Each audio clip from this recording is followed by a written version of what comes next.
Sword and Baguette. Allez, bonjour à tous, bienvenue sur Sword and Baguette. On se retrouve pour ce débriefing du tournoi de Domazan avec une équipe, avec un nom qui est très très clair. Vous avez vu la vignette, c'est tout en subtilité.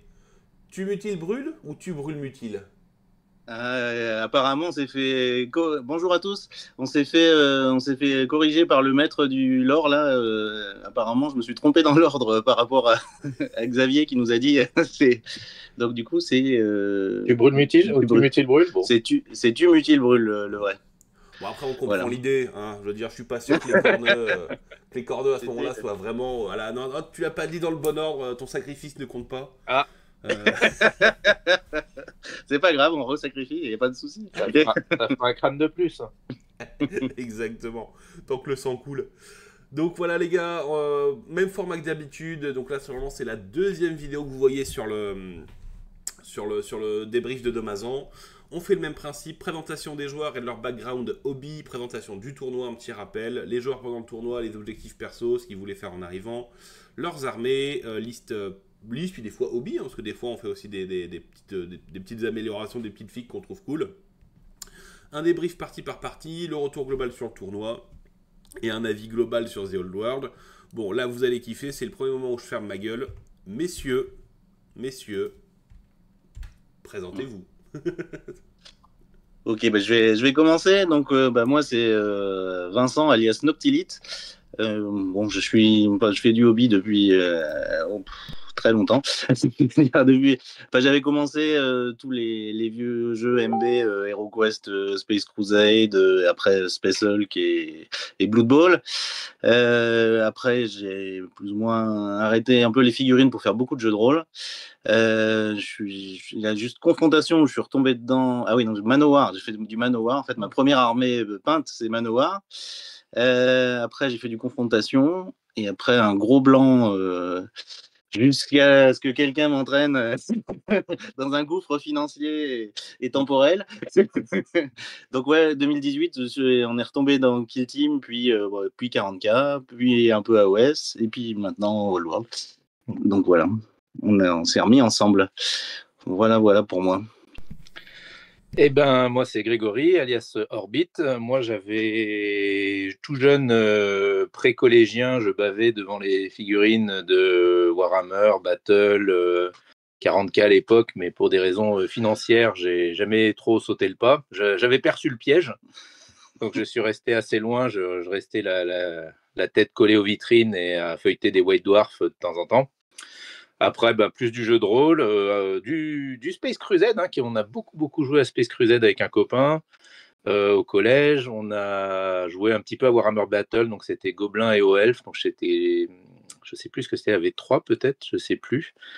Bref, on s'est lancé là-dedans. Ensuite, le Grand Blanc, beaucoup de jeux de rôle. Et puis, comme Vincent l'a dit, 2018, Kill Team, parce que, on peut jouer avec des pitous pour pas cher, mais it's a trap. Spoiler, it's a trap. Ensuite, 40K. Ensuite, c'est l'enchaînement de la violence, Warcry, AOS. Et Vincent était fan de The Old World. Donc, quand c'est arrivé, là, pour le coup, je me suis fait entraîner dedans. Puis, comme j'avais des démons, j'ai dit, c'est bien les démons, ça sert à tout. Ça marche partout, donc du coup, hop, je l'ai accompagné dans quelques 2v2 à The Old World et quelques parties d'entraînement. Ouais, bien cool. Bon, alors, donc que des petits jeunes du hobby au final, là, vu vos profils. Du Manowar, de la V3, une boîte de base que j'ai pas connue. La première que j'ai connue, moi, c'est la V5. Hein, c'est la Broto Homme Lézard. Donc autant dire que... Ouais. Alors, petit rappel sur le tournoi. Donc, on rappelle, c'est un format 2v2 1000 points avec des scénarios maison, donc un système de scoring vraiment différent.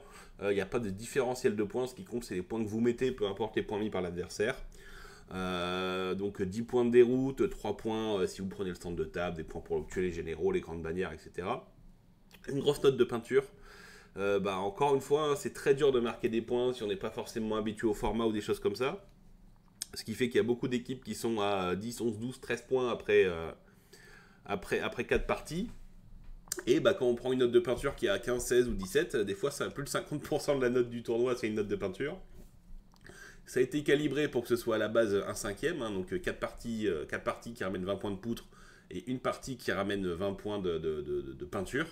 On a des équipes, voilà, qui sont des équipes de peintres, hein, avec 17 de peinture et 3 de sens du partie. terme. Nous, l'honneur est sauf, on a un point de plus de poutre que de peinture. Vous êtes clairement des hobbyistes accomplis, vous êtes des hobbyistes équilibrés, voilà, mais un peu plus On a orientés été bon en jeu, quand même. peinture. Et ben justement, messieurs, si vous pouvez nous parler de vos objectifs perso, dans quelle mentalité vous êtes venus au tournoi? Ouais, je commence un peu. Donc moi, du coup, j'avais pas mal d'objectifs. Le premier objectif, c'était déjà de vous rencontrer, de te rencontrer toi, Corbac, mais aussi Phil et Xavier là. Donc c'était l'idée de voir en personne les vrais youtubeurs et tout ça, les stars et tout. C'est héros. C'est mes héros. Trop déçu, Ça c'était le premier. Il y a C'était le toujours premier un mur objectif. qui s'effondre. Hein. Et non, c'était bien sympa. Et puis,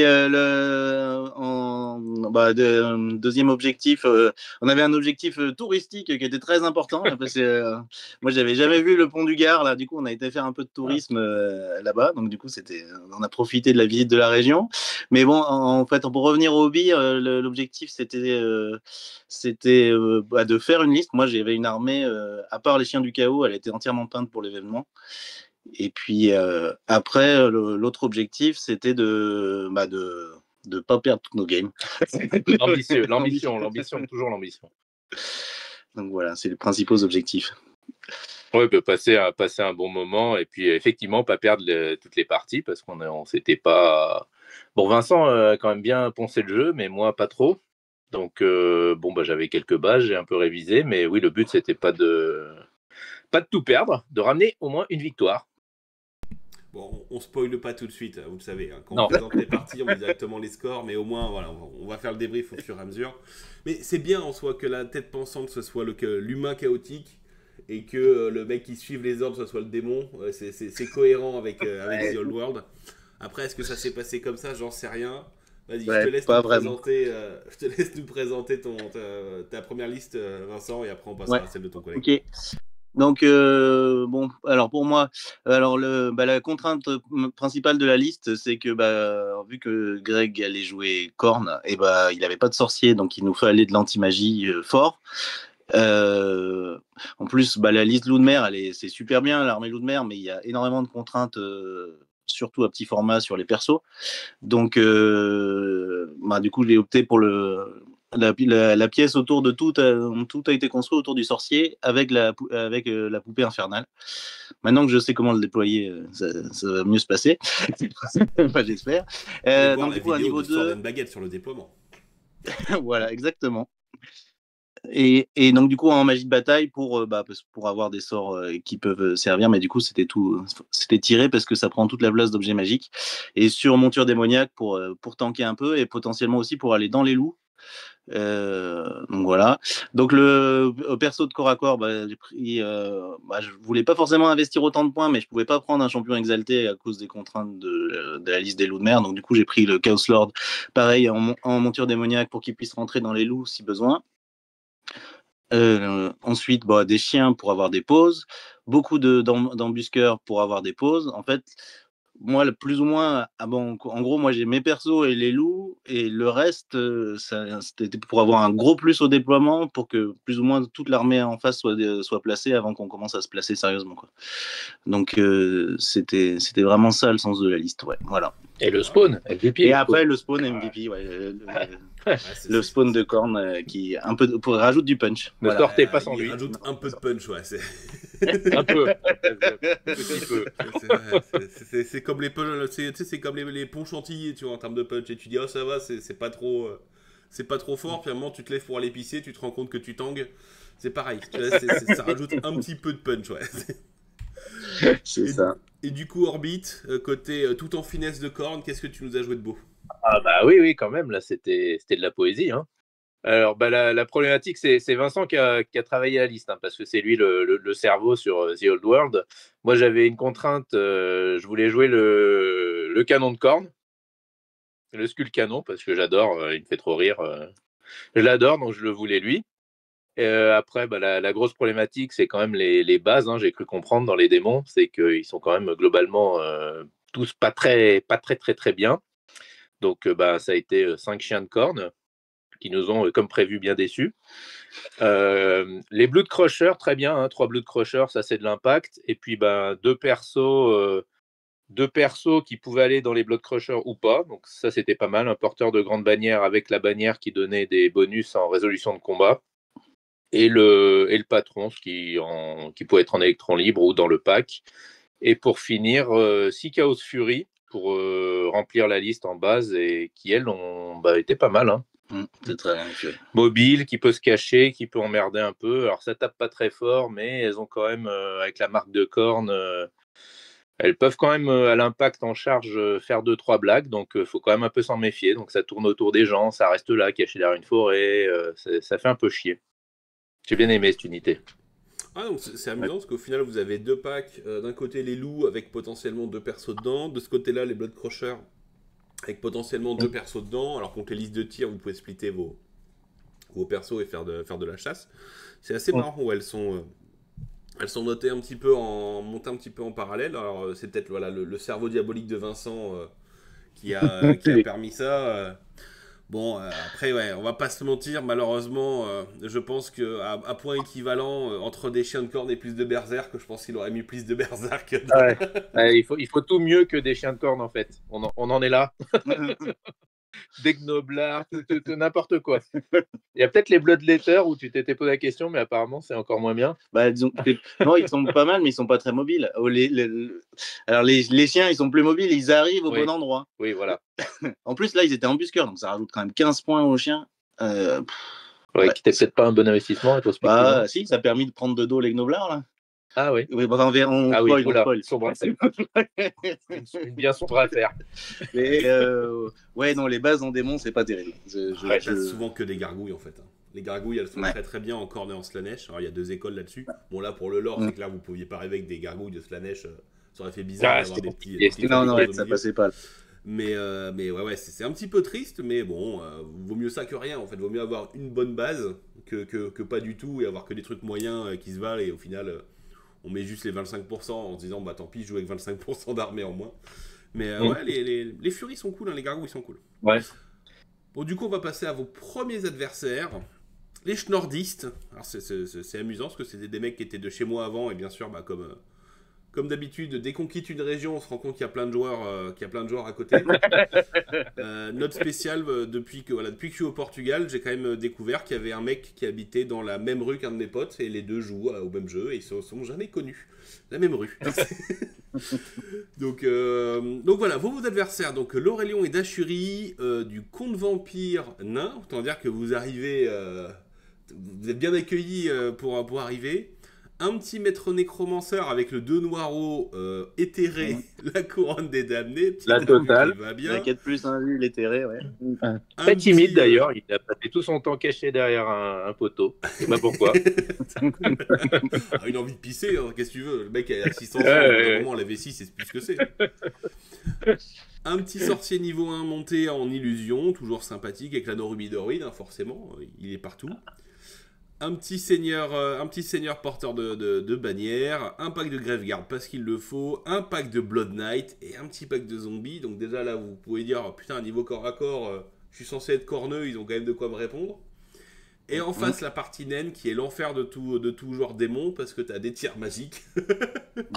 Donc Burlock, histoire de se poser sur la table, avec qui aura son gros pack d'arquebusiers, un pack de Ranger parce que le Ranger c'est cool, le Tan Gatling que tous les mondes détestent. La nouvelle raison pour détester les nains, c'est pas les haches, c'est les Gatling. C'est ça, clairement. Un gyrocoptère et un organ gun. Aussi, on déteste aussi encore, non? Ouais. Donc là, alors du coup, nous, toutes les contraintes de conception, que ce soit pour les persos des loups de mer ou que ce soit pour les démons, ça nous a poussé à faire des listes qui avaient une super note de compo en fait. Donc du coup, on s'est retrouvé à la table 1, donc face à une liste qui était bien, des listes qui sont super bien construites là, les morts-vivants et et les nains. Donc, par contre, on a eu le temps de la préparer, ce match-up. Et du coup, c'est là qu'on s'est dit que on peut pas faire grand-chose, en fait. Parce que entre les tirs qui vont nous raser, on peut pas les dérouter parce qu'il y a 20 zombies, il va y en avoir 40 en 2 tours. Donc, on pouvait pas les dérouter. On pouvait pas trop approcher parce qu'on allait se faire massacrer au tir. Donc, bon, plus ou moins, ce qu'on avait décidé en préparation du match-up, c'était de rester planqué et de peut-être aller piquer l'objectif central au dernier tour, quoi. En gros, et donc ça, c'était et l'idée, c'était que vu qu'ils avaient fait une super bonne liste, on pensait qu'ils avaient des grosses ambitions pour le tournoi et quand ils allaient voir qu'on n'allait pas bouger, ils allaient déplacer leur château pour s'approcher de nous. Et qu'à ce moment-là, il y aurait des failles pour les embusqueurs, pour les trucs comme ça. Et donc, du coup, ça aurait été, ça aurait été une opportunité pour essayer de faire la surprise, quoi. Et ça s'est pas passé comme ça. Ça s'est pas passé comme ça. C'était le plan diabolique. C'était le plan diabolique de la première partie. Et donc, ce qui s'est passé, donc, c'est qu'en fait, ils nous ont envoyé les gyros devant les impulsifs, là. Voilà. Les impétueux qui ont impétué. Ouais. Et bon, du coup, moi, quand même, le canon a fait son office. On a battu peut-être 2, non, je pense. Ouais. Mais bon, le mal était fait. Le mal était fait. Ça envoyait les Blood Crushers là où il fallait pas, et puis ils t'ont fait dégommer au tir comme prévu, quoi. Donc ça s'est mal passé. Le seul truc il y a 2 trucs qui sont bien passés dans la partie, c'est que l'objectif de base d'aller piquer le centre au dernier tour, ça a été fait partiellement. Donc du coup, moi j'ai mon sorcier dans les loups qui a été réussir à le prendre. À prendre, donc pas la partie avec les bannières, parce qu'il n'y avait pas de bannières dans les loups, mais la partie, c'était un scénario avec objectif central où le centre apportait des points. Et après, ce qui était marrant, c'est que suite au tournoi Sword and Baguette là, sur Warhol, là, je savais que ce rejeton gigantesque, il tankait bien la cavalerie lourde. Donc je l'ai envoyé en face des Blood Knights qui l'ont chargé. Il a tanké, puis après il les a explosés. Donc ça, c'était ma fierté. Petite pensée à Ben Carf qui m'avait fait ce coup-là, et donc je suis très content d'avoir replacé. Testé, approuvé. Testé, approuvé. T'as mis quelques coups fatals juteux ou pas, du coup? Ouais. Ça c'est bon, ça. Ça c'est très bon. Le spawn, c'est bon, mangez-en. Ouais, c'est clair. Donc voilà, donc du coup, on perd, mais c'était prévu. Et puis, on a quand même réussi à sauver 3 points. Ouais, les adversaires très sympathiques, tout comme tous ceux du tournoi. Spoiler, tous les adversaires super sympas, super ambiance. Ouais. Les adversaires très sympas. On a limité la casse, comme dit Vincent. On s'est fait quand même bien. Enfin, moi, côté démon, je me suis quand même bien fait. Très bon joueur, très bait par les impétueux. Les petits gyros sont mis juste à portée pour déclencher les charges, qui du coup, en fait, c'est notre château à nous qui s'est désagrégé parce qu'on s'est beaucoup trop avancé, dont le canon. Et donc, on est quand même content d'avoir limité la casse, d'autant plus que c'était des belles lignes, des belles listes en face, des bons joueurs. Donc, malgré tout, on reste quand même satisfait d'avoir limité la casse sur cette partie-là, quoi. Ouais. Et ouais. Alors moi, l'idée du château de cornes, j'ai vraiment en visuel, vous savez, le commissaire dans son temple. On en reparlera plus tard. Bon, du coup, 3 points à la première. Ouais, on rappelle, il y a 20 points potentiels à mettre, il y a 10 points qui sont à prendre si vous mettez la déroute. Donc c'est assez compliqué, l'air de rien, pas mal de games de mettre en déroute. On a souvent des gros gaps. Là, alors, après ça, le repas du midi. Qu'est-ce que vous en avez pensé? Est-ce que vous avez pu manger dans de bonnes conditions? Est-ce que vous avez pu... C'est top, ouais. C'était quand même l'objectif primordial du séjour. Donc là, on a tout mis en place pour que ça se passe bien. Donc oui, très bien. Le food truck, super idée. Le cadre, on va rappeler le cadre qui est quand même exceptionnel. Ouais. Comme ça a été dit par Phil, ça change des salles de gymnase niveau tournoi. Donc le cadre, génial. On a eu beau temps en plus le samedi, donc manger dehors dans un food truck, La nourriture chaude est très bonne, nickel quoi. Ouais, c'était vraiment top. Ouais. Et puis ouais, on a pu boire un coup aussi quand même. Hein. S'hydrater, c'est important de s'hydrater. Ah non, mais c'est vrai que au milieu des cubes, là, on voit bien sur la photo, c'est une ambiance unique. Du coup, les joueurs de 40K de mon club, là, quand j'ai fait le débrief, ils étaient jaloux, ils disaient mais c'est où que vous allez jouer vous? C'est Old World, C'est pas Old de World. basket. C'est la bourgeoisie du hobby, hein, on va pas se mentir. Hein. Ah, On joue dans bah, un voilà, gymnase, une salle municipale. Ouais, nous pareil, un domaine viticole. Un château viticole, s'il te Château plaît. viticole. Tu l'auras pas menti, tu n'auras pas dit qu'on a eu du caviar à midi et des chaises longues. Faut pas spoiler les prochains Non, tournois, non. faut pas spoiler. Attends, juste avant que tu passes à la ronde suivante, du coup, je pense que j'ai pas cité mon club. Donc, ouais, du coup, moi, je joue au Grenoble Wargame Club, qui s'appelle aussi les Brûleurs Pitou, là, qui est un club à côté de Grenoble, là, où il y a un très gros club de 40K, mais qui a aussi une quinzaine de joueurs All World actifs. Donc, c'est Ce bien qui en sympa. fait une grosse section quand même. Hein, parce que Ouais. Je pense qu'il y a beaucoup de clubs qui aimeraient avoir 15 joueurs de Old World. Hein. Ouais, c'est clair. Pour Donc, rappel, voilà. au Portugal, sur 10 millions de 10 millions de gens, on a recensé 45 joueurs de The All World. Donc, ouais.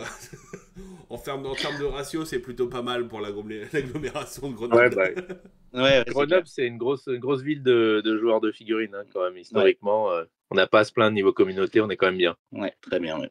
Ah bah de toute façon, c'est les Grenoblois et les mecs d'un peu plus au sud-est qui ont créé les premiers interrégions, les premiers trucs. Enfin, tout vient.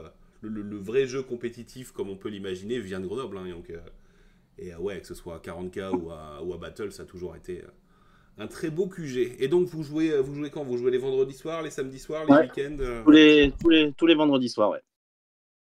Ok, et pour Ouais. vous trouver, du coup, il y a quoi? Il y a un... Il y a un Discord, ouais, je pourrais faire passer le lien du Discord. Eh ben, Ouais. on mettra le lien du Discord dans la description. Pensez bien que je vais totalement oublier de le faire. Ouais, C'est noté. Au pire, il sera en commentaire. C'est ça. Du Bravo. coup, vous avez bien mangé. Vous allez Très bien. affronter la liste tier 3, Nephilim et Artoil. Alors là, forcément, quand t'as pris du Vampire Nain Gunline en premier, là on te dit, bah, tu vas affronter de l'Orc et Gobelin et de l'Ogre en deuxième. Ah là, en tant que cordeux, normalement, vous dites, c'est bon, on va être un peu plus récompensé, quoi. Ah bah là, on va pouvoir parler avec des gens qui nous comprennent. Là, c'est clair. Là, il n'y avait pas de ouais, on se met hors de portée de tir, on cherche les lignes de vue. Non, non, là, c'était plus simple le schéma de jeu. Mais après, il y avait quand même l'objectif central à prendre. Hein, donc, Ouais, liste fluff hein, en face, Ouais. Team Destruction contre Team Chaos, c'était très bien. ouais, puis les joueurs super sympas, des belles armées, tout. Enfin, bah, comme à chaque fois, mais là, c'était vraiment. Il y a vraiment une bonne ambiance, quoi, autour de la table. On a eu beaucoup de chance pour cette partie, à noter. Ouais, bah, notamment au déploiement, là, si tu peux passer à la photo, parce qu'en fait, il y avait un énorme infranchissable d'un des deux côtés, et donc, fallait pas commencer là. Et du coup, bah, on a eu de la chance de commencer de l'autre côté, et ça nous a bien aidé aussi, ça. Pas ou infranchissable ou terrain difficile ou je sais pas quoi, mais c'était un truc énorme, là, ce qu'on voit sur la droite, là. Et puis il y avait la tour à prendre aussi qui était vachement importante. Ouais, c'est ça, ouais. Et il y avait la tour qui était à prendre. Bah, super belle tour. Enfin, les tables, elles étaient folles. Hein. Ouais. À chaque fois, on va le dire. Mais il y a une immersion instantanée, en fait, hein, d'avoir des armées full peintes toujours et d'avoir des tables aussi belles que ça. Il y a une immersion instantanée et c'est un plaisir. C'est vraiment un plaisir. Ouais. Donc, bah, du coup, on a foncé dans le tas, hein, cette partie-là. Hein, donc, il n'y avait pas de. On avait dit quoi? Donc, du coup, en gros, plus ou moins, on a vu, bah, comme d'hab, ça a bien marché notre idée d'avoir plein d'embusqueurs et plein de chiens qui servent à rien pour pouvoir voir où ils se plaçaient. Et du coup, les démons ont pu se retrouver face aux ogres. Et donc, avec leur super CC, ça nous a bien aidé. Et puis, les KO étaient plus en face des orques. Oui, le game plan, c'est comme a dit Vincent, on essaie de temporiser à la pause, de nous bien se placer nos unités clés. Et il y a toujours les embûcheurs enfin, le fait d'arriver par l'arrière, ça, mine de rien, ça met quand même le trouble dans l'esprit de pas mal de joueurs. Et ben, des fois plus que ça devrait, mais des fois c'est un vrai impact. Donc c'est quand même un plus qu'on a ressenti à quelques parties. Hein. Ouais, parce que les gens ils sont obligés de screener, ils savent pas trop comment se placer, ou ils longent les bords pour pas qu'on vienne par le bord. Enfin bon, ça perturbe vraiment le jeu. Enfin, ça fait une chose de plus qu'ils ont à penser que.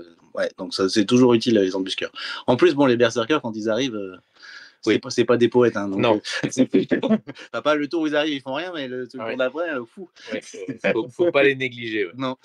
Il y a des packs de cavalerie lourde qui aimeraient bien avoir l'impact de, l'impact de 5 dollars qui arrive dans ton dos. Mais ouais, vous le dites très bien, hein, les embusqueurs en fait ont un énorme avantage, c'est que soit l'adversaire ne se dit bon bah tant pis, je fais rien contre, auquel cas pour vous c'est du bonheur parce que vous allez pouvoir bien vous placer, chasser les persos, faire des charges combinées de dos, etc. pour le tour 3 et c'est vraiment cool. Ou alors il va commencer à jouer avec et du coup bah comme tu le dis, il va plutôt se positionner par rapport aux embuscades et puis pas forcément par rapport au reste de l'armée, au reste de la bataille. Et du coup, ça vous met dans des positions, ça vous donne un gros avantage, au moins psychologique, sur l'adversaire, où il dit attends, je mets mon unité là. Non, attends, fais gaffe, il y a les embusqueurs qui arrivent. Alors qu'on le sait tous, hein, un pack d'embusqueurs, s'il vaut cher, il arrivera T5. C'est une chance sur deux. C'est la règle. Donc, Non, mais à Old World, il y a beaucoup de fois où finalement la menace de ce que tu peux faire, elle est plus importante que ce que tu fais pour de vrai. Donc, Tu dis ça pour les chiens de corne? Oui. Donc ouais, là dans cette partie-là, le haut fait, c'était les chiens de corne qui arrivent assez tôt, derrière la ligne, qui se rapprochent pour charger les noblards. Donc après, ils les chargent de face. Non, de face, ils ont eu le temps de se retourner quand même. Ils ont vu arriver. Ouais. Et donc 5 chiens de corne en charge, avec le 5 en force, avec plein d'attaques, avec 5 en CC, tout. Et tu l'as perdu le combat face au Noblar? Ouais, ou je l'ai gagné, ou match nul, mais bon, ils ont juste cédé du terrain. C'était assez pitoyable. En plus, les Gnoblards, ils sont. Alors, en plus de pas être chers, enfin, ça, c'est pas grave, mais en plus, les Gnoblards, ils bénéficient du commandement du général. C'est pas une levée. Et ça, mine de rien, ou de la grande bannière, ouais, c'est une sale surprise, ça, parce qu'on pensait qu'ils allaient fuir, en fait, mais ils ont pas fui. Et ouais, donc, grosse déception, là. Les Gnoblards sont complètement insignifiants, ils créent pas de test de panique quand ils meurent, même parmi les autres Gnoblards.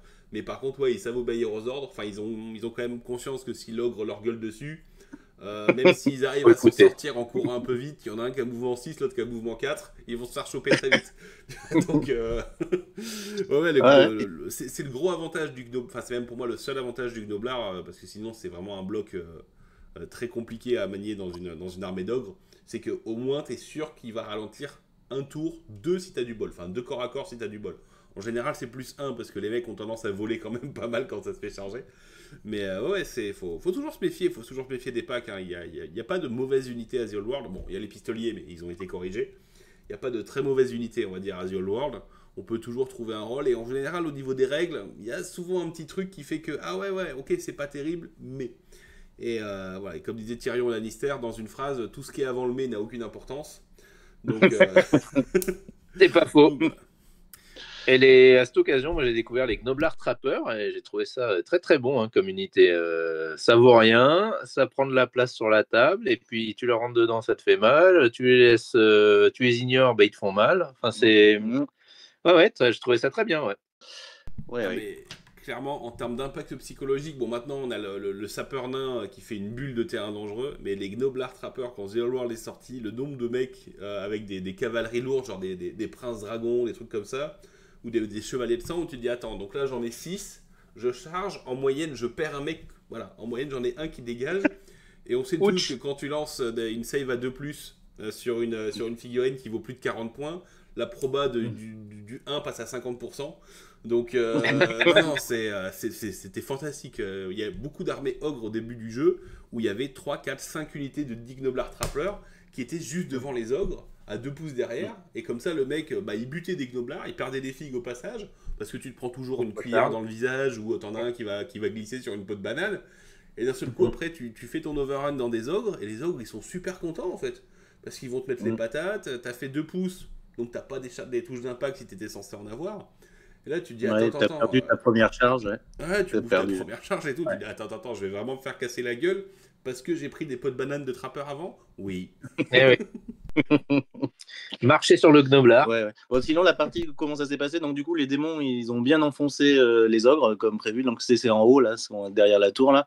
Donc, ça s'est bien passé. En plus, il y a des berserkers qui sont arrivés derrière. L'autre flanc, c'était plus compliqué, à cause notamment d'une erreur de ma part. Moi, je pensais que le spawn arriverait à charger juste la wyvern, mais il avait bien placé ses orques juste à côté. Et du coup, été obligé de contacter les deux. Et puis, alors, contre les orques noirs, le spawn, c'était moins rigolo.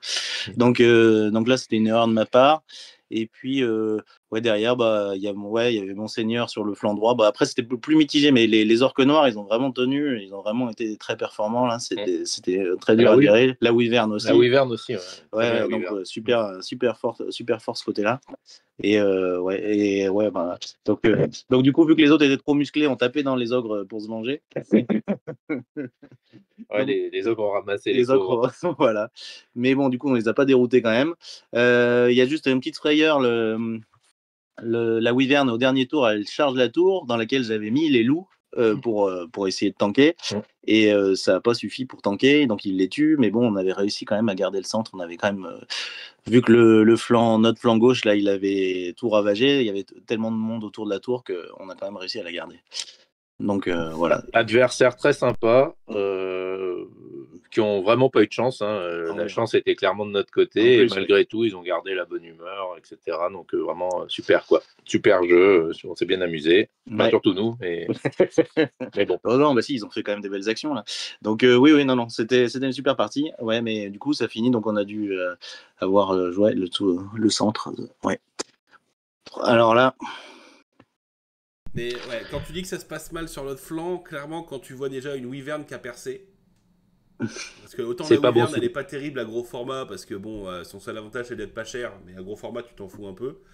À petit format, elle peut impacter. Et là, quand tu vois un Seigneur du Chaos protégé par des chiens qui va se prendre un pack de ventre dur, tu dis il peut se passer des trucs sales. Enfin, je veux dire, et puis en plus, tu m'as l'air bien proche du bord de table. mais coup, est-ce que même c'est du terrain, ce soit pas suffisant, tu vois? Ouais, mais c'est qu'il a rebondi sur eux et là, il a dû faire un repli en bon ordre. Et après, les chiens, du coup, ils ont essayé de venir pour le protéger. Là, bon, ça se passait pas tout très bien sur ce flanc-là. Ouais. Il y a les embusqueurs qui arrivent à la queue leu à côté du décor. Là, non, c'est excellent. Ouais, c'était pas son meilleur match au Chaos Lord. Non, je crois clairement pas. Non. Il a été réprimandé en rentrant à la maison. C'est clair. Ça marche. Bon, du coup, on arrive le samedi soir. Petit apéro. Alors, qu'est-ce que vous avez fait? Vous êtes resté? Vous êtes allé au resto avec tout le monde? Vous êtes parti de votre côté? Qu'est-ce que vous avez fait de beau, du coup, le samedi? Le samedi, on a été au resto avec tout le monde. On a rejoint tout le monde. Super pizzeria. Tout était réservé, tout était bien organisé. C'était nickel. On a bien mangé, on a pu discuter, on a pu débriefer. Enfin bon, c'était super, ouais. Ouais, c'est les vrais moments de convivialité qui font aussi le gros plus des tournois sur 2 jours où en plus en 2v2, tu es quand même plus détendu. On va dire qu'il y a quand même moins l'aspect compétitif, j'imagine, est moins présent. C'est beaucoup plus détente, beaucoup plus chill, comme on dit. Et là, super discussion avec d'autres joueurs, savoir comment ça se passe dans leur région, parce que les gens venaient mine de rien, parfois d'assez loin. Donc, très bien, l'occasion de faire connaissance, discuter comme en vidéo, comment ils ont découvert le hobby, qu'est-ce qui leur plaît dans le jeu, etc. Comme moi, je joue un petit peu à The Old World, mais pas tant que ça m'a donné l'occasion aussi d'en apprendre un peu plus sur le jeu, en discutant. Donc, nickel. Bon, super. Du coup, j'ai mis les pairings, il devait être 23h et quelques. Est-ce que vous faisiez partie des acharnés qui ont checké les pairings avant d'aller coucher ou le sommeil a pris le dessus? Le sommeil a pris le dessus et l'alcool clandestin du gîte où on était aussi. Très bon accueil au gîte où on était, très bon accueil. C'était aussi un producteur de vin là-bas, et spiritueux du coup. Entre autres, peut-être pas déclaré. Ouais, on dira. Et donc, il y a des traditions qui se conservent. On a beau dire, mais il y a certaines traditions, on veut bien les conserver. Ouais. C'est clair. Donc, non, par contre, le matin, moi, j'avais relu les listes d'après, ouais. Mais, alors là, du coup, en fait, c'est le scénario qui a eu un gros impact parce que c'était le truc de montagne, là, comment ça s'appelle, le col de montagne. Le col de montagne, donc, du coup, exactement. C'est vraiment dans la longueur. Donc là, la partie la plus dure. C'était la partie la plus dure, mais ouais, bon. Donc du coup, le plan de jeu, c'était donc du coup il y avait des super gobelins, enfin plein de gobelins de la nuit qui étaient bien avec de l'artillerie et tout ça, et il y avait des gros hommes bêtes qui tapent et du Wild Tide, bon, voilà. Et surtout le Gorgon. Le Gorgon. Le Gorgon qui faisait très peur à notre Chaos Spawn. Déjà à 2000 points, Le Gorgon, il fait peur, alors à 1000 points, il fait très peur. Et donc, du coup, là au déploiement, on s'était dit, on va voir comment ils screenent le fond. Parce qu'on s'est dit, avec les embusqueurs et l'artillerie qu'ils ont au fond, il y a quand même moyen de s'amuser, quoi. Et ils n'ont pas screené le fond. Donc, et les embusqueurs sont arrivés assez tôt. Et on s'est amusé. On s'est amusé. Mais ça n'a pas suffi. Ici, les chiens aussi. Même les chiens ont réussi à faire des choses. Ils ont mangé un cochon. Alors Razorgore. Razorgore. Très bien d'ailleurs, Razorgore, 40 points. Oui, il est aussi fort que les chiens. Spoiler. Donc, en gros, le plan de jeu, c'était on essayait que les embusqueurs arrivent et leur mettre la pression derrière.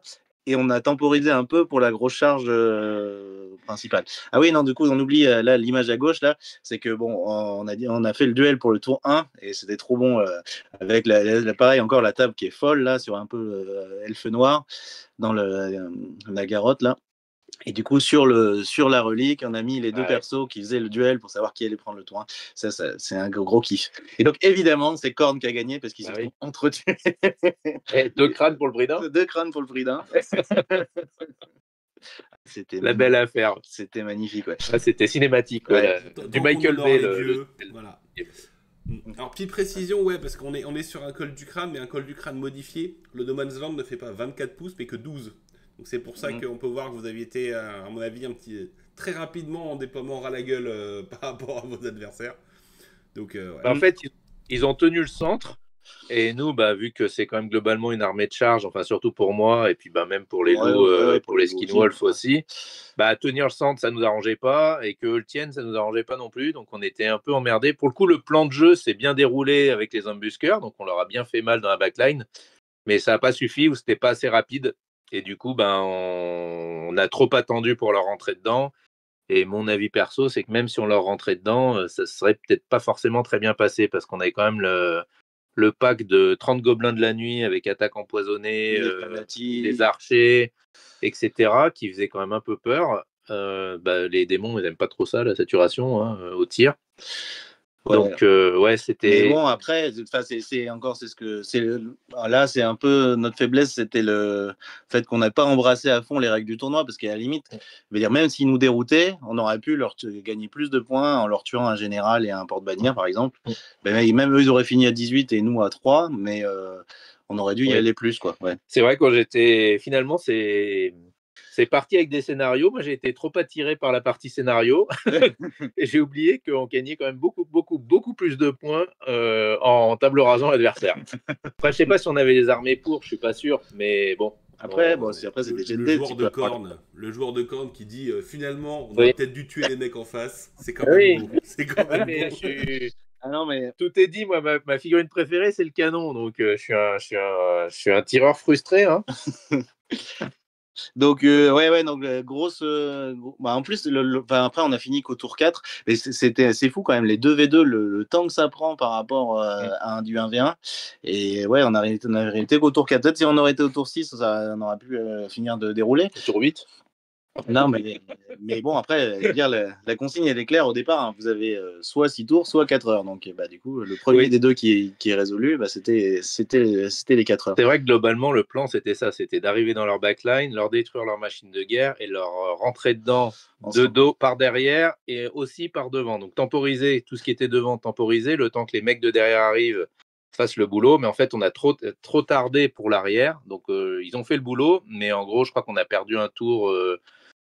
une machine de guerre, c'était quoi? C'était c'est le catapulte qu'on aurait dû cleaner, qu'on n'a pas cleané, du coup ça l'a retardé. Le sorcier de Wombet aussi avec le Wildtide, il est retourné dans les backlines pour aider parce que c'était la Bérésina pour eux. Et du coup, c'est à ce moment-là qu'on aurait dû charger devant, mais après c'est facile à dire après, mais bon voilà. Donc c'est grosse frustration, grosse déception de notre résultat sur le truc là. Puis après les joueurs en face ils ont bien joué, hein, donc félicitations à eux. Mais c'était toujours pareil, joueur très sympa, belle liste, beaux joueurs, belles armées, un plaisir. Mais effectivement le plan de jeu était pas si mauvais, mais peut-être trop long. Bon, ça arrive. Donc c'est notre plus grosse défaite. Et le petit côté frustration on aurait dû y aller plus tôt, mais bon. Mais globalement, c'est vrai que le temps passe quand même vite. Hein. En 2v2, ça dure longtemps, ça dure 4 heures, mais on voit pas le temps passer, quoi. On s'amuse bien, on discute, on réfléchit. Et l'aspect stratégie, mine de rien, discuter avec un collègue, qu'est-ce que t'en penses, qu'est-ce qu'on fait si on faisait ça, ça fait partie du plaisir aussi pour moi. Ouais, déjà oui, c'est ce qui fait une grande partie de l'attrait des choses. Alors c'est même amusant parce qu'au bout d'un moment, à force de faire du 2v2, moi pour en avoir fait beaucoup à une époque à 40K, au bout d'un moment, quand tu fais plusieurs fois avec le même pote, au bout d'un moment, t'as même plus besoin de discuter parce que tu sais déjà ce qu'il va faire. Et même des fois, tu sais que tu vas te facepalm en disant putain, t'as encore fait ça? Oui. Voilà, t'étais censé me supporter? Ouais, mais je vais mourir. Ouais, mais ça m'allait en fait. Mais ouais, ce qui est compliqué en fait dans un 2v2, c'est qu'en fait on a 3 fois plus d'interactions. Quand tu joues en 1v1, t'as une interaction avec ton adversaire. Là, t'as 3 mecs en face de toi parce que ton teammate il est pas dans ta tête. Donc c'est toujours beaucoup plus d'échanges, beaucoup plus de discussions, beaucoup plus de ah oui attends moi je voulais faire ça, ouais mais attends on avait dit qu'on faisait ça, ouais mais là machin, et en fait on se rend pas compte mais le temps file et c'est pour ça qu'on a mis 4 heures sur les rondes. Et même 4 heures, bah voilà, il y a beaucoup de mecs encore. Alors, bon, on est plus comme à Angoulême où les mecs s'arrêtaient au T2. Mais en 4 heures, on a beaucoup de parties qui sont arrêtées au T4. Et bah ouais, quand t'as un plan de jeu sur 5 ou 6 tours, bah des fois, ouais, c'est toi qui vas chercher les bières à l'adversaire pour qu'il perde pas trop de temps et qu'il bouge parce que. Et voilà, il y a même des moments où bah, on se dit, voilà, je vais pas me prendre la tête à bien checker, lancer un sort en plus, etc. au T1. Pour une potentielle protection, si le mec il bouge de 6, c'est que machin. Au final, des fois, on essaye de gagner un petit peu de temps et d'avancer au plus vite pour que la partie, le gros du corps à corps se fasse dans le bon temps. Mais bien joué à vos adversaires. Dans tous les cas, ça vous fait arriver. Ouais, on est en bas de classement. De toute façon, ça se voit, on était déjà en deuxième salle. On n'était plus dans les tables, les premières tables. On arrive au deuxième truc. On a bien, finalement, c'était notre occasion d'être sur les tables VIP, d'avoir des listes avec une grosse note de compo. On a bien fait. Mais pour revenir au 2v2, excuse-moi, je fais un petit aparté, mais c'est vrai que moi, c'est ce qui m'intéresse dans le jeu de figurines, c'est surtout l'aspect social, rencontrer des gens, discuter, etc. Et c'est vrai que ce que tu as dit est vrai, c'est que dans le 2v2, tu t'interagis avec 3 personnes pour le prix d'une, entre guillemets. Et moi, je fais quasiment que des tournois en 2v2 parce que bah, c'est ce que je préfère en fait. C'est l'aspect discussion, échange, etc. Et les tournois en individuel, perso, ça m'intéresse pas trop. Ouais, bah en fait, le tournoi en individuel, pour moi, peut faire ressortir un petit peu ce qu'il y a de pire. Parce qu'en fait, si tu tiltes tout seul, si tu commences à t'énerver sur tes jets de dés, etc., t'as personne pour relativiser le sujet. Et quand t'as un joueur qui commence à être un peu chiant à table, bah s'il y a que lui, c'est compliqué. S'il y en a 3 autour qui sont là pour relativiser, dire attends, tu pètes les couilles, bah en fait, ça se passe forcément mieux. Et autant le jeu en équipe, on va être dans du compétitif, mais on va dire sain, parce qu'en fait, tu te bats pour l'équipe, donc t'as pas envie de tout balancer quand ça se bat en sucette, t'as envie de te battre, et les 2 joueurs essayent entre guillemets, d'aller au maximum, de faire l'effort maximum sur la game. Bon, même s'il y en a qui balancent tout en mode rien à foutre de l'équipe. Moi, j'ai fait 3 as. Mais ouais, le 2v2 en termes de plaisir de jeu, d'interaction sociale, de rencontre, et puis aussi de what the fuck, quand tu joues des mélanges d'armées. Enfin voilà, je vais encore le citer, mais pour moi l'exemple fantastique où tu as un joueur vampire qui lance justement le sort de... Bah, c'était qu'on le voit la première. Non, c'est pas qu'on le voit la première. Le sort de nécromancie qui fit le vol et éthéré à un tas de nains avec Gatling. Oui. Moi, Gimli avec un shotgun, enfin le fantôme de Gimli avec un shotgun, ça l'éclate. Voilà. Ouais. Ça nous parle.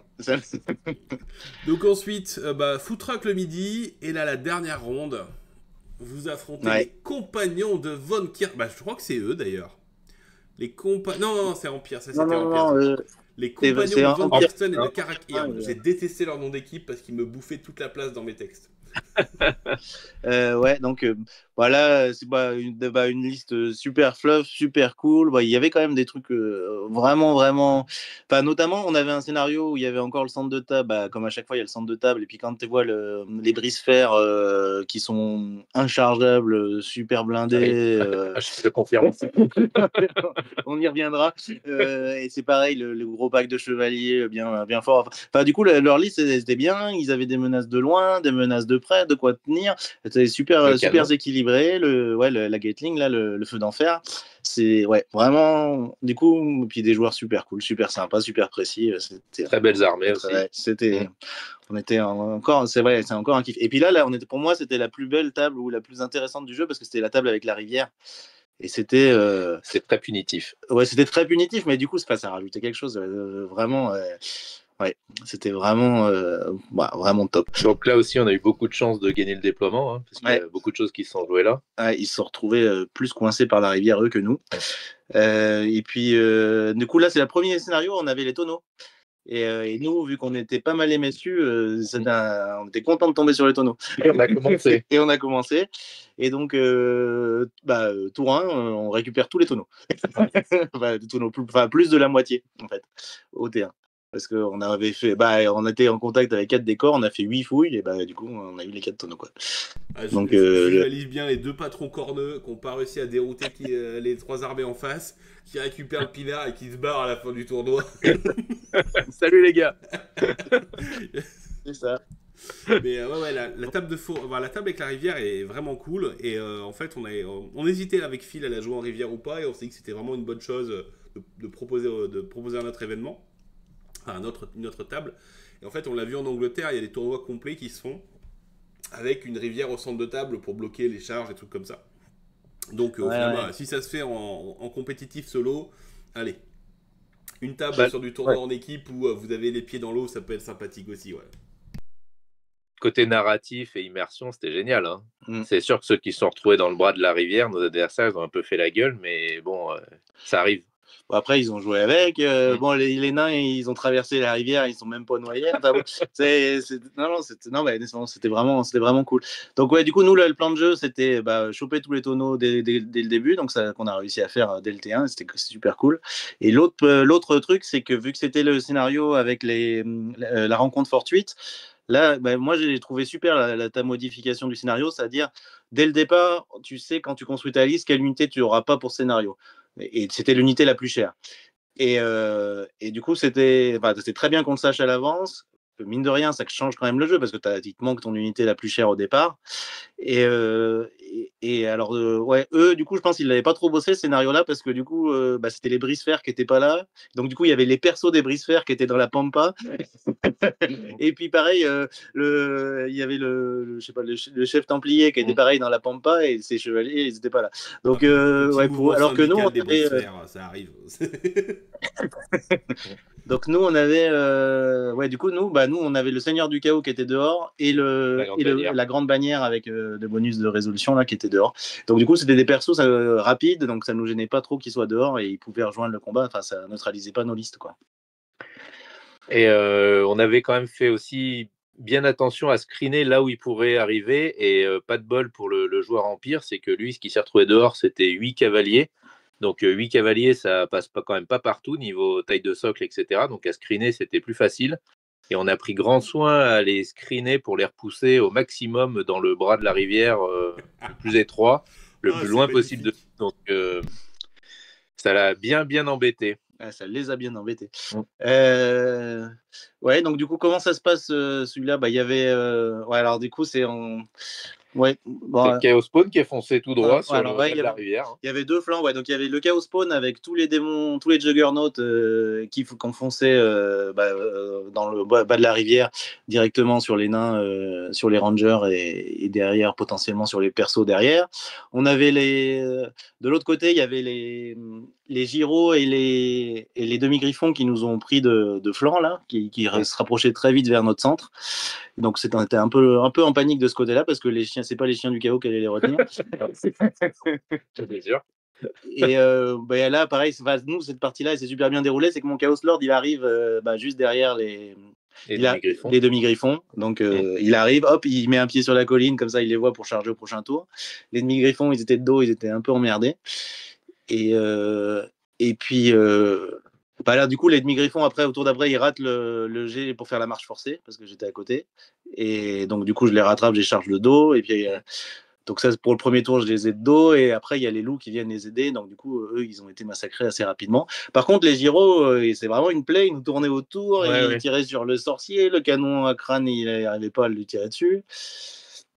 Donc de ce flanc-là, c'était un peu laborieux. Et les gyros, finalement, ils ont fini au milieu de table à prendre le centre de table quasiment jusqu'à la fin. Ouais, bah pour repousser le fait qu'on marque. Et il y a eu un beau petit duel d'artillerie entre le canon à crâne et le canon feu d'enfer, là. On a eu aussi, là encore, du bol en one-shotant avec le canon à crâne, le canon d'en face. Ouais, la Gatling, là, ça nous Ça a sauvé nous a la fait vie. du bien aussi. Le petit C'est D3 ça, points de ta vie. définition d'un duel, c'est-à-dire que tu t'as one-shot le canon d'en face. Ah oui, du coup, tu mets le canon à crâne hors de portée et puis tu tires. C'était ça le duel. Le plan. Tu joues tôt à 40K, toi, non?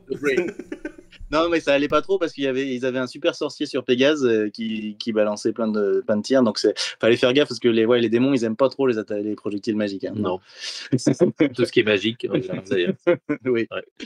Donc, puis ils avaient aussi le pilier de feu. Enfin bon, ouais. Donc, voilà. Donc, pour résumer, on a eu de la chance au déploiement et on a eu de la chance aussi globalement sur la partie. Mais le plan de jeu qui était de screener les cavaliers et d'enfoncer avec le chaos spawn, c'est quand même bien passé. On a eu de la chance de pouvoir prendre les demi-griffes à revers, enfin que le chaos lord arrive au bon moment, entre guillemets. Ouais. Mais pareil, des adversaires très sympas, qui connaissaient bien leurs armées, connaissaient bien les règles, donc ça c'était agréable, ça allait vite. Et des très belles armées, donc belle table, scénario intéressant, qui change hein, entre les tonneaux et la rivière, c'était pas des choses qu'on voit tout le temps, donc c'était vraiment un très bon moment, très bonne game, et la seule qu'on a arrivé à amener jusqu'au bout, je crois d'ailleurs. Ouais, non, en fait c'est ça, les chevaliers, ils arrivent, il n'y a pas eu de bol, les chevaliers de l'Empire, ils arrivent T5, et donc du coup ils courent, ils avaient une bannière, donc ils courent vers le centre de table, donc il en perd, je sais plus, 3 ou 4 dans la rivière, enfin bon, comme ce que tu disais, quoi, sur du 1 en général. C'est exactement ça. Donc il arrive à amener T5 à l'arrache sa bannière au centre de table. Et du coup, là, il y a un charmant Corbac qui passe en criant, en disant, ouais, dans 10 minutes, il faut que tout soit fini, on part à tout ça, il faut tout ranger. Bon, et là, on dit, bon, on a que on avait 2 corps à corps au centre de table, on dit, bon, ça va passer en 10 minutes. Donc on a fait le test sur un 4+, en disant, écoute, si on fait 4+, on fait quand même le 6e tour, et puis voilà. Du coup, on a fait le 6e tour. Alors là, c'était un carnage, parce que du coup, mon seigneur et les loups, ils sont arrivés dans le flanc des cavaliers, donc ça a été la boucherie. Mon sorcier était au corps à corps contre les gyros, et il y avait parce que c'est ça qui est bien avec ce scénario-là, c'est du coup, jamais t'envoies ton sorcier au corps à corps contre un gyro au T6, mais là, on était obligé parce que c'était 6 et il fallait prendre le centre, quoi. Et donc, il est aidé par les gargouilles, là, et on a fini par se débarrasser de ce saloperie de gyro du centre de table. Et non, c'était vraiment génial parce que jusqu'au dernier moment. Après, on a eu du bol un peu tout le long, mais du coup, ça c'est. Il y a eu le petit moment what the fuck pour moi où j'ai découvert les brise-fer avec la rune qui annule tous les bonus de charge. Donc là, autant dire que mes juggernauts de cornes, ils étaient tout contents. Donc ils leur rentrent dedans et je crois qu'ils font un mort sur 30, je crois, où il avait un beau temps. Il avait une bonne vingtaine. Ouais, déjà 20. Il avait une bonne vingtaine, donc plus de bonus. Donc ils se font, autant dire qu'ils se font quand même bien défoncer. Bon, ils durent un peu plus longtemps que ça. Ils se font taper dessus, mais ils meurent pas tout de suite. Mais alors, par contre, ouais, j'ai découvert ça, la rune qui annule les bonus. Ça m'a fait mal. Ça s'appelle la rune majeure d'éditation, et tu comprends qu'en fait, c'est le joueur adverse qui hésite. C'est pas les unités, c'est pas une. Je vais charger. T'es sûr? Ouais. Voilà, le pack de brise. Alors, autant on l'a beaucoup vu sur les marteliers. Moi, je suis un gros fan des brise-fer en termes de tronches de figurines et en termes de lore. Et puis voilà, un nain, un coffre-fort sur pattes avec 2 pieds et une barbe, moi ça m'éclate. C'est ça. Et le brise-fer est vraiment tellement. Il est très très cool sur ce genre de petit format. Pour prendre le centre, il est très très bien. Non, c'est une bonne unité qu'on voit un peu plus dans ce format 2v2. Il y avait Guillaume de Forge 3D qui joue aussi un gros pack et qui était vraiment très content de ce que ça faisait. Donc non, un petit format où le brise-fer brille, à mon avis, bien plus que le martelier, et ça fait plaisir. Et Ouais. bah... Et du coup, par contre, c'est le fait que tu te sacrifies, tu as sacrifié tous les jeux plus ou moins sur ce truc-là. En fait, c'est aussi ce qui nous a permis d'arriver parce qu'il y avait une bannière là-dedans. Ça serait arrivé au centre de table, on aurait été foutu, quoi. Donc bon, à mon corps défendant, hein. Je suis sacrifié sans le savoir. Et j'avais oublié. Je lui dis mais qu'est-ce que je fais là? Vas-y, charge. J'avais oublié là. Merci. Comme quoi, des fois, le cerveau valent pas mieux qu'un. Tant que le Et là, sang j'ai coule, senti, tant que j'ai senti le moment de plaisir de mon adversaire en face quand même. J'ai dit bon là j'ai plus en charge parce que je suis corne. Il dit non pas ça. Après j'ai dit bon bah j'ai ça parce que je charge. Il dit bah non pas ça. Je dis mais alors j'ai plus de règles. Il dit bah oui. Et là j'ai senti le petit moment de plaisir dans ses yeux. Mais voilà bon, il nous en faut tous.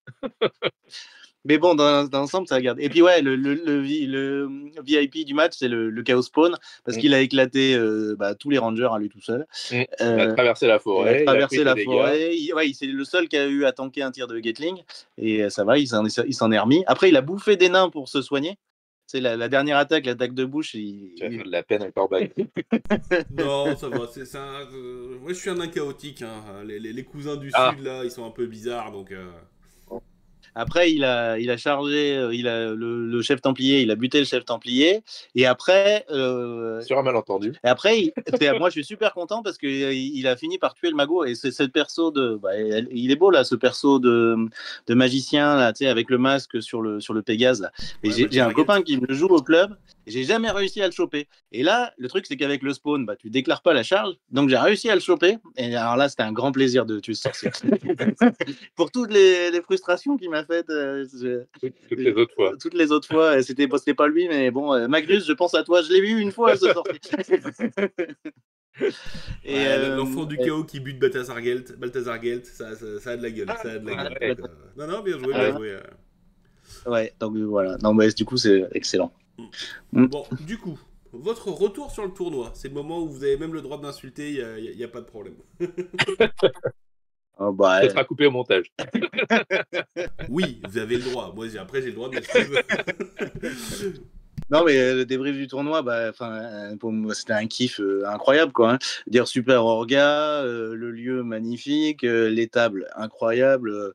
Puis bon, les grosses exigences sur la peinture et sur le WYSIWYG et tout ça, ça fait que quand même tout le monde était impliqué au niveau modélisme, au niveau fair play quand même dans l'ensemble. On va dire, c'était tout le monde a joué propre. Pas dire, il y a eu quelques erreurs, mais c'était vraiment des erreurs involontaires et tout. Et donc c'était vraiment super propre. C'était vraiment excellent tout le tournoi. Ouais, bonne ambiance, bonne orga, le lieu. Ouais. Incroyable, ouais. En plus les bières étaient bien, étaient pas chères. Alors, avec moi, tu peux me le dire. Moi, le dis pas à Phil et Xavier. Voilà. Le sel n'est pas encore redescendu, on est qu'un mois après le tournoi. Et donc, en plus, on pouvait goûter les vins du domaine et tout. On a pu ramener des souvenirs. Non, c'était excellent.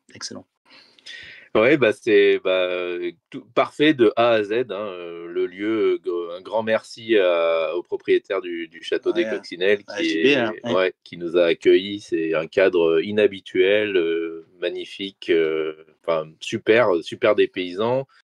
Comme dit Vincent, c'est vrai que le WYSIWYG peinture, quand tu dois préparer ton armée, tu râles un peu, mais quand tu es sur la table, tu prends un énorme plaisir parce que tout est très joli.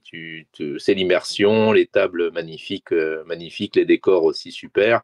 Tout était installé quand on est arrivé, donc on est arrivé chausson. La nourriture du midi super, le food truck super idée, super qualité. Et moi qui connaissais pas très bien la communauté The Old World, pareil, que des gens super sympas, super accessibles, zéro prise de tête sur 4 parties, rien. On a appelé des arbitres, mais voilà, c'était juste pour en avoir le cœur net de temps en temps, mais vraiment pas pour essayer de dire « Ah, t'as vu, je t'ai eu » ou je ne sais quoi. Donc vraiment, pour avoir connu d'autres communautés, d'autres jeux, franchement, c'est la meilleure, on va se le dire. Hein. Moi, je ne connaissais pas, mais vraiment super. Donc, super bonne ambiance. Vraiment un super moment de A à Z. Quoi. Les orcas au top. Ils nous ont soignés, ils ont tout préparé. Tout était là quand on est arrivé. Et puis, toujours dispo quand on avait des questions et tout. Non, c'était vraiment top. Ouais, vraiment un super. C'est pour ça qu'on fait du hobby. C'est comme ça que ça devrait être dans les rêves les plus fous, c'est comme ça que ça devrait être. Donc, ceux qui n'y étaient pas, vous avez raté quelque chose de super. Et puis, pour les prochaines fois, soyez bien attentifs parce que, à mon avis, les places vont partir vite parce que c'était vraiment un des meilleurs souvenirs hobby pour ma part, en tout cas. C'est pareil pour moi. C'était vraiment un grand kiff. Super. Merci de retour. Mais ouais, le Wheezy, on se rend pas compte. Pour beaucoup, c'est une contrainte. Mais il faut pas oublier qu'à la base, ce qui nous unit tous autour de ce week-end-là, à part les prix de Game Workshop, c'est la figurine. Donc c'est quand même l'élément central. À la base, on aime bien les petits bonhommes. Et c'est parti de là. Et voilà, The Old World a l'avantage d'être un jeu de table et pas un jeu de liste, ce qui fait que c'est rarement l'option j'ai une hallebarde, je préfère le jouer en arme lourde, etc. Ça va peu changer de choses sur le truc. Ça aura un impact, parce que chaque option a son impact, mais c'est pas un impact majeur comme on peut avoir dans d'autres jeux où si tu joues pas la bonne combinaison, ça fonctionne pas avec tel stratagème, avec telle capacité. Et donc au final, il y a le contre-exemple du bouclier, du mur de bouclier. Voilà, je voyais déjà en commentaire les gens qui allaient dire que j'avais tort, et vous avez raison. Mais ouais, c'est un jeu qui le permet, et c'est pour ça qu'on veut vraiment le mettre en avant, parce que voilà, à la base, on est des joueurs de figurines, quoi. Donc ça marche. Et du coup, avec tous ces bons compliments, votre avis global sur The Old World après le tournoi? Plus, moins, fini, encore plus? Moi, depuis que j'ai commencé, donc en gros, ça fait un peu plus d'1 an, je suis à fond sur le jeu. Moi, j'adore j'ai fait beaucoup de jeux de rôle dans le vieux monde, donc j'adore l'ambiance, l'atmosphère, le lore. Et puis, après, le jeu, il est quand même très compliqué, très exigeant au niveau des règles, mais après, je trouve que sur table, le fait d'avoir les régiments, d'avoir les lignes de vue, d'avoir des garde-fous un peu dans tous les sens, c'est super. Et puis après, t'as quand même, à chaque fois, t'as des scènes cinématiques et des duels et des choses comme ça dont tu te souviens. Et ça, c'est à toutes les parties. Et les règles, elles arrivent à générer des moments dont tu te souviens à toutes les parties. Et c'est un kiff énorme, quoi. En ce qui me concerne, donc c'est vrai que moi je joue pas trop, enfin je joue exclusivement avec Vincent. On a entraîné quand même un peu les armées l'une contre l'autre pour savoir ce que ça fait. J'étudie un peu les règles, je lis les listes, etc. avant de jouer quand même pour pas faire n'importe quoi. Mais je suis pas super impliqué dans le jeu. Mais un tournoi comme celui-là, franchement c'est un énorme plaisir. Et la communauté, moi ce que j'en retiens en fait c'est la communauté. C'est pas tellement le jeu. Enfin, le jeu est bien en lui-même. Mais bon, c'est vrai qu'il est assez compliqué. Et heureusement qu'il y a Vincent pour expliquer 2-3 trucs, parce que sinon, s'il était tout seul lâché sur une table, je serais pas bien brillant et je perdrais beaucoup de temps en questions, en réflexion, etc. Mais la communauté, franchement, est géniale. C'est des gens super sympas. D'ailleurs, le week-end dernier, on était à un autre tournoi, donc j'y suis retourné. Et moi, il y a le 2v2 qui me plaît. Et la communauté, là aussi, des gens très sympas, très accessibles, pas de prise de tête. Donc, c'est la communauté la meilleure que j'ai vue, la moins toxique, la plus sympa, peut-être la plus mature, ou je sais pas trop comment faut dire. Mais voilà, moi, ce que je retiens du tournoi et du jeu, c'est la communauté. Ah ouais, super. Alors, tu vois, je pense que les deux sont liés dans le sens où, comme il y a beaucoup de règles, tu peux pas le consommer en mode fast-food. Et surtout, c'est un jeu où tu es toujours poussé à l'humilité. On en parlait avec Phil, on disait, tu vois, même si on a bouffé pas mal de tas, qu'on s'est bien investi dans les règles, à chaque fois qu'il y a un mec qui me dit attention, tu es en commentaire, attention, il y a ça, il n'y a pas de non, tu dis de la merde, c'est attends, je vais aller revérifier. Et tu sais, ça te pousse c'est un jeu qui te pousse à l'humilité. Parce que à chaque game, tu apprends quelque chose, et des fois, à chaque truc, tu dis putain, je suis passé à côté, ça fait juste 1 an et demi que je joue mal. Et on continue, et on apprend les trucs en continu, et c'est vraiment très bien. Et en fait, ce qui est bien, c'est que ça te pousse à, quand ton adversaire te dit une chose sur les règles, d'essayer de confronter les avis, et t'es pas dans le truc. Comme tu le dis, c'est sûrement moins toxique que d'autres jeux où on est un peu plus dans du fast-food de règles. Et non, super. Alors, est-ce que vous avez d'autres choses à ajouter avant que je fasse l'outro trop long que personne n'écoute? C'est quand le prochain? J'allais le dire. Alors, le prochain à Domazan, c'est dans 3 semaines, c'est en équipe. Le prochain 2v2, il est en discussion, mais encore une fois, ça sera de l'autre côté de la France. en septembre, normalement, en discussion avec le Café du Vieux Monde. Est-ce que Juan aura encore envie de refaire un tournoi après le tournoi en équipe? C'est possible à voir. Donc quand je dis Juan, c'est JB, le patron des Coccinelles, le propriétaire du domaine. Encore une fois, nous on a apprécié le faire, il y a une super communauté. Après, on va pas se mentir, il y a beaucoup de tournois qui arrivent où on est impliqué à droite à gauche. Donc même si on aimerait bien en faire un toutes les semaines, bah voilà, si on en faisait toutes les semaines, ça deviendrait banal en fait. Donc il faut qu'on garde un petit peu de prestige. Mais ouais, on va se débrouiller pour en refaire. Hein. Ça, apparemment ça plaît, donc il n'y a pas de raison de pas continuer. C'est clair. Ah oui, bah, un tournoi de cette qualité, moi personnellement, je préfère être dans la qualité que dans la quantité et se garder du temps ou du budget pour faire un tournoi comme celui-là parce que c'était franchement un super moment. Tout était nickel, quoi. Le lieu, les organisateurs, les tables, tout, les joueurs. Tout était vraiment génial et même une fois par an, et ben, au moins, s'il y en avait un comme ça une fois par an, ben, on se inscrit et on l'attend avec impatience. Et effectivement, cette équipe-là, ces orgas, ce lieu, cette façon-là, c'était extraordinaire. Vraiment un super moment, quoi. Ouais, super. Bah, messieurs, merci de votre retour. On va arrêter la vidéo là parce qu'après, il y a trop de compliments. Après, je sais plus comment mettre. Je vais rougir. Je vais rougir. Donc voilà. Merci à tous. Pensez à, comme le dit le nain, pensez à liker, pensez à vous abonner, pensez à commenter. Si vous avez rien à dire en commentaire, comme d'habitude, mettez chaussettes, ça marcherait très bien. Et puis, bah, écoutez, messieurs, merci à vous deux, Noctilité Orbit, et on vous dit à bientôt pour une prochaine vidéo. Merci. Merci, Au salut. revoir.